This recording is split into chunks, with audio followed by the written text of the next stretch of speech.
আজকে আমাদের ইসলামী চরিত্র নাই, কিন্তু নরেন্দ্র মোদীর আছে।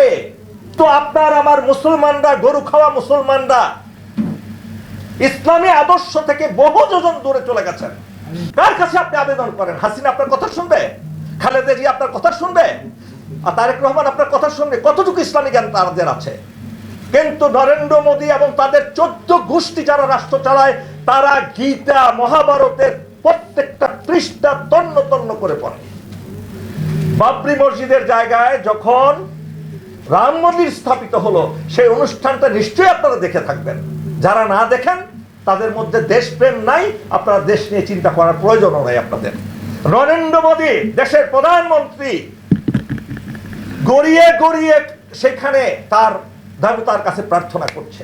আপনার আমার মধ্যে কতটুকু ইসলামী চেতনা আছে বলুন? আছে? নাই। কোরআনের চেতনা আছে? আজকে সকালে কে কে কোরআন পড়েছেন, আল্লাহর বাণীকে নিজের বুকে ধারণ করেছেন? জিজ্ঞেস করুন। আজকে আমাদের ইসলামী চরিত্র নাই, কিন্তু নরেন্দ্র মোদীর আছে। নরেন্দ্র মোদীর আছে। আপনার গণতন্ত্রের আন্দোলন করছেন, এই যে ফুয়াদ ভাই করছে, নূর ভাই করছেন, গণতান্ত্রিক আন্দোলন করছেন।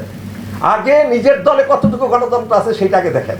আমি আপনাদের উদ্দেশ্য করে বলছি না, আমি সবাইকে উদ্দেশ্য করে বলছি। আপনি নিজের ঘরেই গণতন্ত্র নাই, আপনি কিভাবে গণতান্ত্রিক আন্দোলন করেন?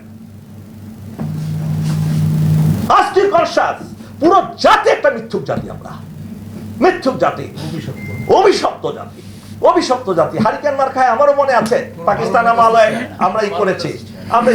একটা দল গণতন্ত্র নাই। বিএনপি কোন জায়গায় গণতন্ত্র আছে আপনি দেখাতে পারবেন? আজকে 1/11-তে যাদের বিরুদ্ধে মামলা দায়ের করা হয়েছে, ওইটা কি কোনো দল থেকে মামলা দায়ের করা হয়েছিল বলেন? 111-এর সময় যে মামলা দায়ের করা হয়েছিল পলিটিশিয়ান, যাদের যাদের আমলা টামলা সবার বিরুদ্ধে, কোন রাজনৈতিক দল করেছিল সেটা? নো, এটা মিলিটারি করেছে। ডিজিএফআই রিপোর্ট ছিল, এনএসআই রিপোর্ট ছিল, কারা কারা দুর্নীতিগ্রস্ত, যাদের পায়ে স্যান্ডেল ছিল না, 5 বছরের মাথায় তারা দেখা গেল কয়েক হাজার কোটি টাকার মালিক, ঢাকা শহরে 200-300 ফ্ল্যাট, বিভিন্ন পুরো মানুষের লুট, সাধারণ মানুষের টাকা পয়সা লুট তরাজ করে খেয়েছে তারা। তাদের বিরুদ্ধে মামলা হয়েছে, তাদের বিরুদ্ধে শাস্তি হবে। আপনার সেই মামলা একটা ভুল ছিল না, কেউ সরকারে এসে তাদের মামলা খারিজ করে নিয়েছে, আর যারা পারে নাই তাদেরটা রয়ে গেছে। এখন বলুন, আপনার কার কাছে দাবি দাওয়া পেশ করছেন?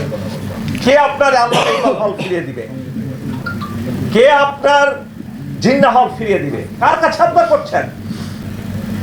আজকে নিজেকে জিজ্ঞেস করুন প্রিয় ভাই বোনেরা, কেন 1947 সালের 14ই আগস্ট দেশ প্রতিষ্ঠা হলো?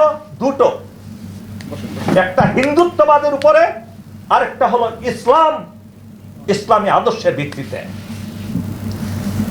এটা হলো আইফোনের সফটওয়্যার আর অ্যান্ড্রয়েড ফোনের সফটওয়্যার কি এক জিনিস?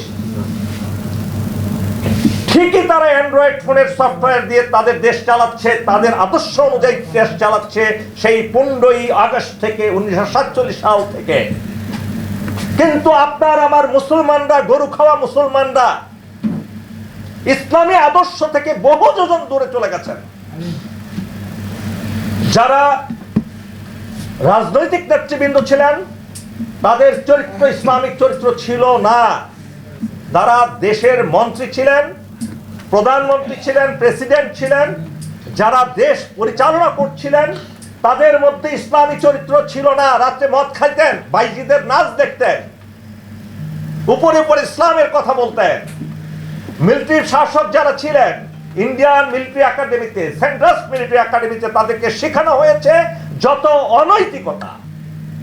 মদ পান তাদের জন্য হালাল ছিল, মদ্যপানের বার ছিল প্রত্যেকটা জায়গায়। আইয়ুব খান থেকে শুরু করে, জেনারেল ইশফাকুল মজিদ থেকে শুরু করে, জেনারেল আকবর থেকে শুরু করে প্রত্যেকেই ছিল মদ্যপ। ইয়াহিয়া খান ছিলেন মদ্যপ। যত জেনারেল ছিলেন 2-4 জন ভাগ্য গুণে পারিবারিক শিক্ষার কারণে তারা হয়তো মদ খেতেন না। আপনি কিভাবে তাদের কাছ থেকে ইসলাম আশা করেন? কিভাবে আপনি তারা আপনার দেশ ঠিক মতো চলবে? আপনার আইফোনের ভিতরে তো আপনি অ্যান্ড্রয়েড ফোন ঢোকাই দিয়েছেন। কম্পিউটারের বিভিন্ন পার্টস নিয়ে রাস্তা রাস্তা কিনে, বাড়ি বাড়ি গিয়ে কিনে পুরানো কম্পিউটার বিক্রি করবেন। তারা কিনে কি করে? তাকে ডাস্টবিনে ফেলে দেয়। ওইটা পার্টসগুলো জোগাড় করে, বিভিন্ন পার্টস। কোনোটা থেকে হার্ড ডিস্ক নেয়, কোনোটা থেকে বিভিন্ন জিনিসগুলো নিয়ে আবার এটা কোলন কম্পিউটার তৈরি করে, সেটা আবার বিক্রি করে। আমরা তো কোলন জাতি। তো আজকে ভাইরা আমার ইকবালের নিয়ে ডিসকাস করেন, ঠিক তার চরিত্রটা নিয়ে ডিসকাশন করেন। সে কি চরিত্রের ছিল? এই যে বলছে যে আমার মদিনার ধুলি সেই আমার চোখে লেগে আছে, আমার হৃদয়ে লেগে আছে। আপনার ভিতর আমার মধ্যে কি সেই হৃদয়ের মদিনার ধুলি আছে? নাই। আপনি সেটা অর্জন করলে অটোমেটিক আপনার কারো কাছে হাত পাততে হবে না। আপনি হাত পাততেছেন কেন? ফুয়াদ ভাই বললেন ফিরিয়ে দিতে হবে, ফিরে জানি। ফুয়াদ ভাই, আপনি কার কাছে যাচ্ছেন? আপনি রামকৃষ্ণ মিশনে লেখাপড়া করে যে মন্ত্রী বলে পূজাতে আসেন আপনার ইমান নষ্ট হবে না, শিক্ষামন্ত্রী বলে, আপনি তার কাছে করছেন? সে দিবে আপনার ইকবাল হল। আপনি স্বাধীনতার পরে পুরো দেশটা চলে গেল বামপন্থীদের হাতে, কমিউনিস্টদের হাতে। পুরো দেশ বামপন্থী মানে কি? তারা হিন্দু ধর্মকে ভালোবাসে, কেননা এখানে নাচা যায়, গান গাওয়া যায়, নারী সংসর্গ পাওয়া যায়, বাইজি নিয়ে নাচা যায়, হোটেলে গিয়ে রাত্রি যাপন করা যায়। আনন্দ আর আনন্দ, ফুর্তি আর ফুর্তি। পরের টাকা চুরি করলে কোনো গুনাহ হয় না, তসরুপ করলে জুড়া হয় না, চুরি করলে গুনাহ হয় না তাদের ধর্মে। তাদের কাছে ক্ষমতা।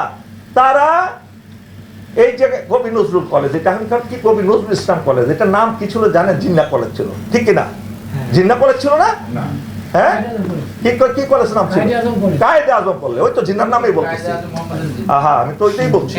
কায়েদে আজম মোহাম্মদ আলী জিন্নাহ কি পাপ করেছিল ভাই? বাংলা পাকিস্তান তৈরি করে পাপ করেছিল।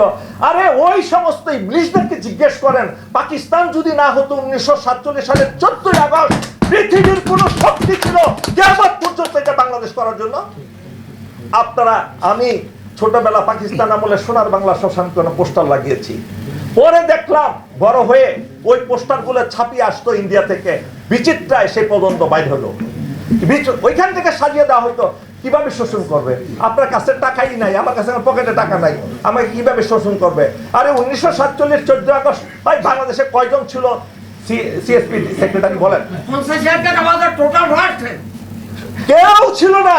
দেশ পরিচালনা, দেশ হওয়ার মতো কোনো যোগ্যতা আমাদের ছিল না।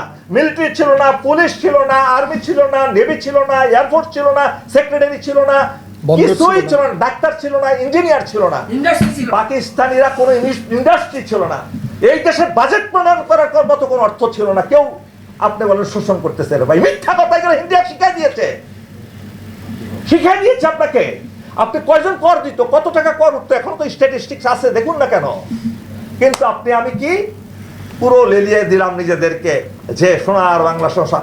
আরে ভাই, একটা সংসদ ভবন যেটা তৈরি করেছেন আইয়ুব খান, লুই ফারা খান না, লুই খান, এই সংসদ ভবন তৈরি করতে বাংলাদেশের এখন 2 বছরের বাজেট লাগবে। সেই সময় কোত্থেকে টাকা আসছিল? আপনি আমি দিয়েছি, আইয়ুব খান করেছে না? আপনি এই মতিঝিল শহরে যেখানে বসে আছেন, এই শহরকে তৈরি করেছিল। আরে ভাই, তৎকালীন পাকিস্তানের বেস্ট পসিবল সিএসপি অফিসার ছিলেন মাদানী সাহেব। মাদানী সাহেবকে আইয়ুব খান নিয়ে আসলেন, ডিআইটি করলেন, এই ডিআইটি ঢাকা ইমপ্রুভমেন্ট ট্রাস্ট। ওনাকে এনে পুরো ঢাকা শহরের মাস্টার প্ল্যান করেন। আরে ভাই, 1947 সালে সোয়ারিঘাট, সদরঘাট, লালবাগ, এই জায়গা ছাড়া আর কিছু ছিল? কিছুই ছিল না। আমি তো ঢাকার সন্তান রে ভাই, ঢাকার সন্তান। হ্যাঁ, আমি বেশি বলে ফেলতেছি, অনেক বক্তা ছিলেন, আমি শেষ করে দিচ্ছি। তো দেখুন প্রিয় ভাইরা আমার, সারাদিন বক্তৃতা দিলেও শেষ হবে না। এই বক্তৃতা দিয়ে কোনো লাভও হবে না যতক্ষণ না পর্যন্ত আপনি আমি আমাদের নৈতিক চরিত্রটা আমরা বদলাইতে পারি।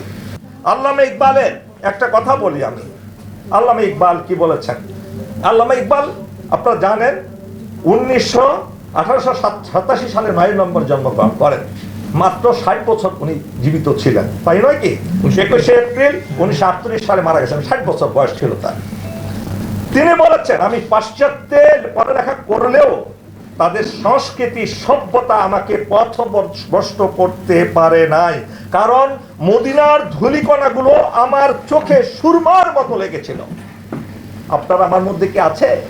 আজকে মিশনারি স্কুলে পড়েও তার মধ্যে এই জিনিসগুলো তার জাগ্রত হয়েছিল। আরে ভাই, চোরও যদি চুরি করে, পরিকল্পনা করে, দীর্ঘমেয়াদী পরিকল্পনা করে, বুদ্ধির সাথে, ডাকাত যদি সেই পরিকল্পনা করে ডাকাতি করে, তার নিয়ম অনুযায়ী ডাকাতি করে, ডাকাতির নিয়ম অনুযায়ী অনুসারে ডাকাতি করে, he will be successful, she will be successful, ধরা পড়বে না। ঠিক একইভাবে যে যেই লাইনের লোক সে লাইনে যদি সঠিকভাবে চলে, সেই দেশ, সেই প্রতিষ্ঠান, সেই স্কুল, সেই কলেজ সব কিছু ঠিক মতো চলবে। কিন্তু দুঃখের বিষয় সব হল সত্য, শয়তানি শক্তি আমাদের আষ্টে পৃষ্ঠে জড়িয়ে ধরেছে, আমাদের হৃদয়ে, আমাদের শরীরের শিরা উপশিরায় শয়তান। আমরা একটা মহিলা যদি আপনার টকশো করে, সেখানে দর্শক দেখবেন 1 লক্ষ ছাড়িয়ে গেছে আধা ঘন্টার মধ্যে।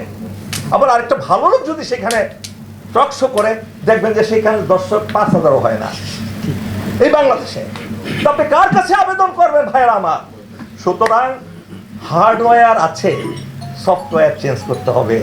আজকে গণতন্ত্রের জন্য আন্দোলন করে। গতকাল আমার প্রত্যেকদিন টকশো থাকে, আমাদের শ্রদ্ধেয় এখানে ভাই আছেন, আমাদের মহসিন রশিদ ভাই, জাতির বিবেক, আমার স্নেহের মেজর সারওয়ার আছে। আমি একটা কথা জোর দিয়ে বলি,